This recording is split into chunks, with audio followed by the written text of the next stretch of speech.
So mga kautang, 2 weeks ago na-approve ako sa loan application na to at alam nyo ba na sa 2 years kong nag-review ng mga loan app is ngayon lang ako na-approve dito sa loan application na to. Wala siyang loan deduction mga kautang. Buo ko pong na-receive yung first loan ko dito direct sa aking GCash. Pero 1,000 lang yung unang hiram ko dito at hindi siya 7 days mga kautang dahil ito po ay 14 days repayment. At yes, mga kautang, no? Pag-uusapan natin ngayon yung second loan ko dito kay Kasialo. Yes, mga kautang, you heard it right na pag-uusapan natin ngayon si Kasialo kung magkano nga ba yung in-offer niya sa akin pagdating sa second loan dito at kung kailan siya babayaran mga kautang, kailan babayaran yung second loan mo dito, kung magkano na yung interest na ibibigay ng loan application na to. But bago tayo magsimula mga kautang, gusto ko lang sabihin na malapit na tayong mamimigay ng ating monthly giveaway mga kautang. Abangan nyo po yung mga susunod ko pong upload na video dito dahil ngayon is ginagathered ko na, nagdilista na ako ng masasali sa raffle, kaya antay-antay lang po kayo mga kautang.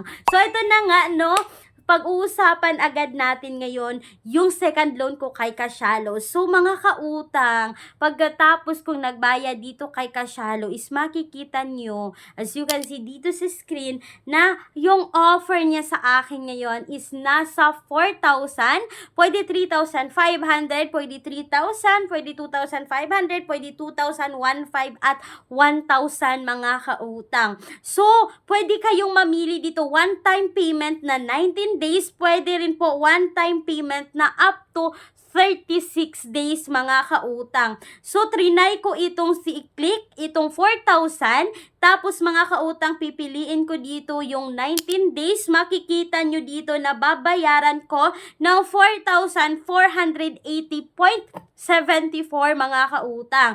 At then, clinic ko naman itong 36 days nila na babayaran ng 4,882.37. Yan po yung tubo. So, nasa 882.37 yung tubo. Sa loob po yan ng 36 days. At ito mga kautang, trinay ko rin itong tingnan yung 3,500 in 19 days. So, babayaran siya ng 3,920.65 at trinay ko rin yung 36 days dito mga kautang na babayaran ng 4,272.07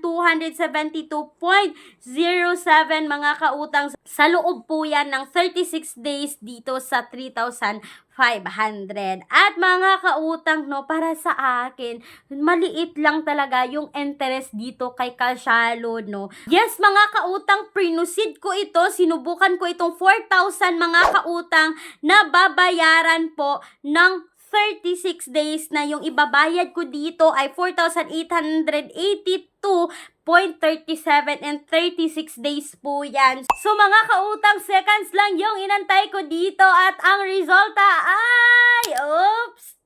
Nako, bago yan. Bago ko sabihin yung resulta kung ako ay na-approve dito or ako ba ay na-decline dito kay Kasialo sa second loan ko mga kautang, gusto ko lang sabihin, no, na kapag tayo ay hindi na-approve sa ganitong loan application or ayaw nyo mag-install at mag-download ng mga application kasi nga mga kautang is nag-a-access sila, di ba?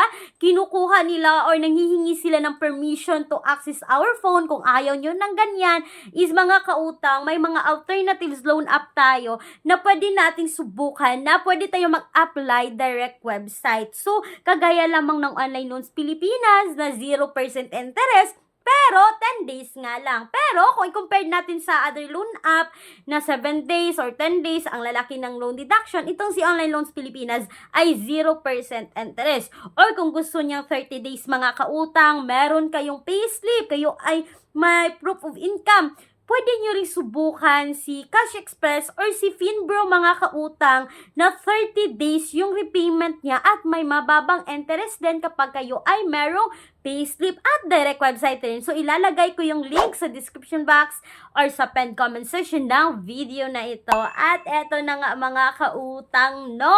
Pagkatapos ng 1 minute na pag-a-apply ko dito kay Kashalo ay mga kautang, na-decline.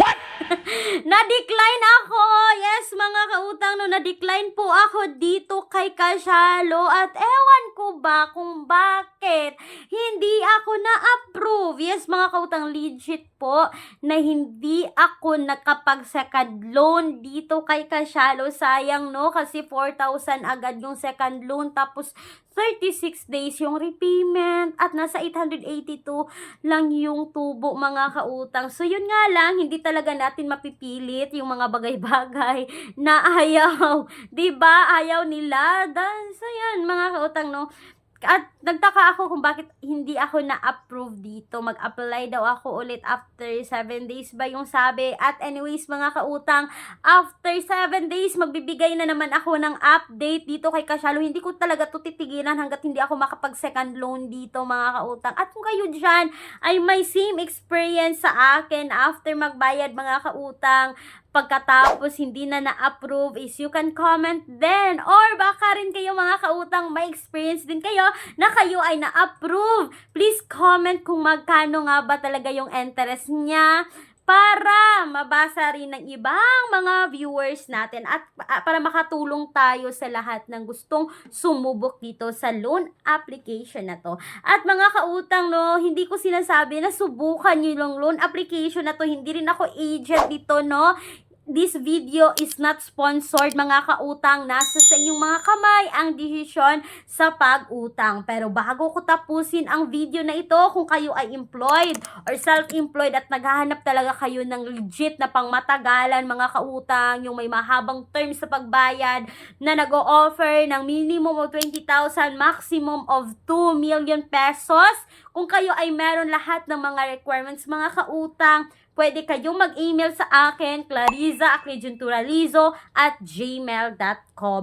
Please take note that all applications submitted is subject for bank approval. So mga kautang, that's all for today's video. Sana po ay nakatulong itong update na ito kay Kashalo sa inyo. Once again, this is Clarice, ang inyong number 1 pala utang dahil utang is life. Bye bye bye mga kautang!